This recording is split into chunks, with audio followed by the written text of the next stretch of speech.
सात संगत जी, प्यार से कहना धन जी। बल्लभगढ़ के इस प्रांगण में ये जो संदेश सभी श्रवण कर रहे कि ये जीवन को जीना है, पूर्णता से जीना है, जीते जी सारे कर्तव्यों का पालन करना है, सब अपनी जिम्मेवारियों को निभाना है। और ये करते हुए जो फिर भी प्रायोरिटी हो, एक हमें जो हर समय प्राथमिकता देनी है वो इस सृष्टि के रचनहार इस परमात्मा को ही एक जीवन का आधार बनाना है। और ये एक कल्पना रूप परमात्मा नहीं जो साक्षात हर समय दिखे, ऐसा परमात्मा जो सिर्फ कोई ख्यालों में या सुविधा अनुसार नहीं, जो वाक्य में ही, कण कण में है, पत्ते पत्ते में है। इस परमात्मा के दर्शन हर किसी के जीवन में आए, ये ब्रह्म ज्ञान हर एक के जीवन में टिके। और अक्सर ये करते हुए जो एक जीवन में बात आती है कि एक सामाजिक रूप में एक मान्यताएं हर एक की अलग, तो कैसे एक प्रभाव वो भी पड़ जाता है कि किसी ने कह दिया कि परमात्मा तो मिल नहीं सकता, पर सच्चाई तो ये है कि जीते जी इस परमात्मा को प्राप्त किया जा सकता है। ये भक्ति इस परमात्मा को एक प्राप्त करने के बाद ही असली मायने में शुरू होती है।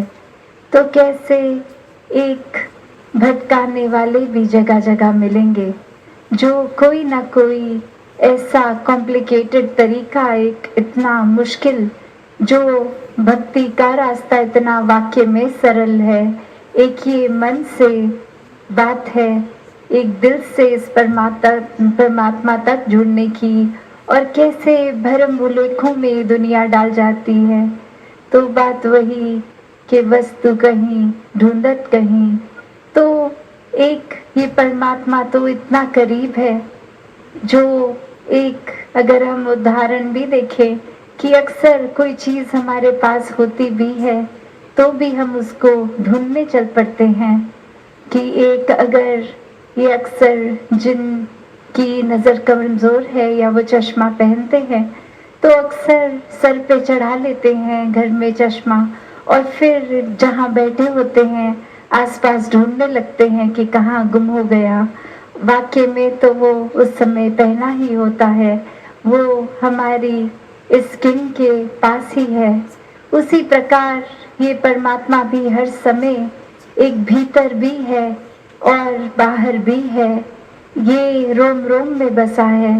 और एक भरम भूलोखों में डालने वाले तो फिर अलग अलग नियम, अलग अलग उपाय बताएंगे कि परमात्मा को प्राप्त करना है तो ये कार्य किया जाए, परमात्मा को प्राप्त करना है तो वो कार्य किया जाए।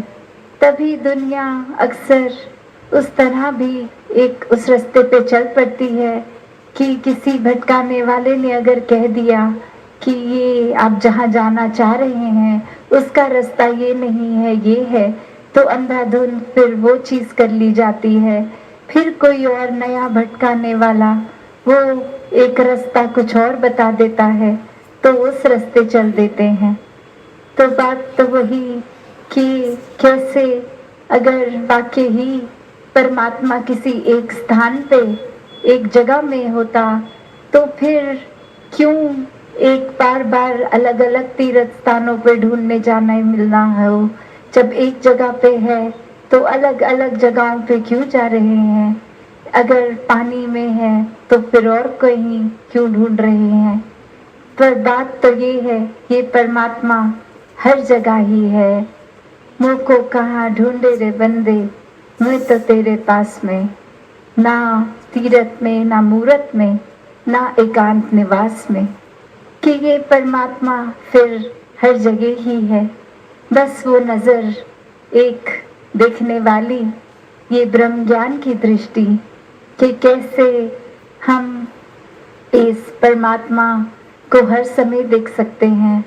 वो भाव अगर नहीं होते ये नज़र, तो ब्रह्म ज्ञान की कभी भी जीते जी इस मनुष्य तन में है तो ये प्राप्ति की जा सकती है।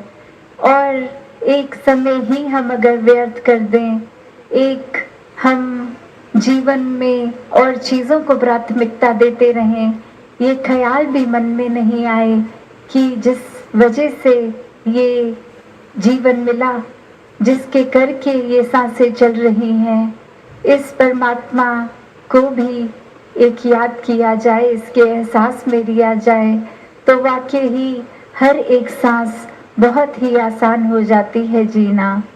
एक उदाहरण भी जो हम अक्सर सुनते हैं एक मृग का, कि कैसे एक कस्तूरी की खुशबू उसको पूरे जंगल में भटकाती है, एक जगह से दूसरी जगह वो उस खुशबू की तलाश में, और अंदर ही उसके वो खुशबू होती है। एक कस्तूरी जो है वो उसके अंदर ही। तो कैसे एक अपने जीवन में ये परमात्मा भी हम चाहकर जगह जगह ढूंढने लगते हैं, और ये वाकई में परमात्मा तो हर जगह है, और इसको देखने का माध्यम ये ब्रह्म ज्ञान, ये दृष्टि जो युगों युगों से भक्तों को मिली है, जो ये ज्ञान है, ये एक सच्चाई है जो हर समय किसी भी युग में सच्चाई ही है। एक रूप इसका सिर्फ एक आकार की ये निराकार रूप है, ये सच्चाई है, ये हर समय है, ये किसी चीज़ से कटता बढ़ता नहीं है, जलता नहीं है। किसी भी धर्म ग्रंथ में इस ब्रह्म ज्ञान का जिक्र जहाँ है उसको वाकई ही इस जीवन में लेंगे तो ये तुलना करके चाहे देख लें कि यही सच्चाई है, इसके अलावा सब कुछ मिथ्या है, ये माया है। सब कुछ एक एक्सपायरी डेट के साथ आती है, आज है कल नहीं, और अगर है भी तो रूप बदल लेती है।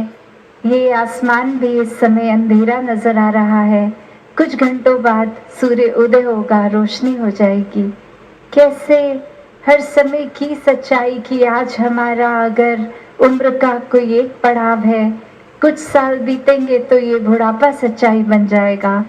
तो कैसे हर समय की सच्चाई एक ये होती है अपनी अलग सच्चाई। अक्सर ये नज़रिए की भी बात होती है कि अक्सर हमें अपना ही पॉइंट ऑफ व्यू जो एक हमें ठीक लगता है उसको हम सच मान लेते हैं, फिर दूसरे की क्या मान्यता है, वो क्या चीज़ में विश्वास रखता है, उसका पॉइंट ऑफ व्यू खारिज कर देते हैं कि नहीं, एक जो हमारे सोचने का तरीका है, हमारे खाने पीने का तरीका है, वही तरीका ठीक है। दूसरे का हमारे जैसा श्रेष्ठ एक सोच विचार नहीं, रहना नहीं, तो उनको छोटी दृष्टि से देख लेते हैं।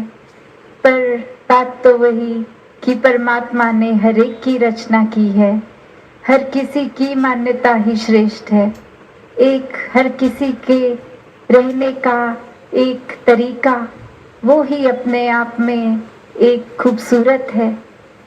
जैसे कोई बगीचे में कोई एक फूल दूसरे से ज़्यादा श्रेष्ठ नहीं, सभी के अपने गुण, सभी के अपने तरीके। किसी फूल को ज़्यादा पानी चाहिए तो किसी को ज़्यादा रोशनी। एक हर एक फूल में वो खुशबू, एक कोमलता, आँखों को जब वो नज़र आता है तो एक मधुर मुस्कान आना जैसे स्वाभाविक हो जाता है।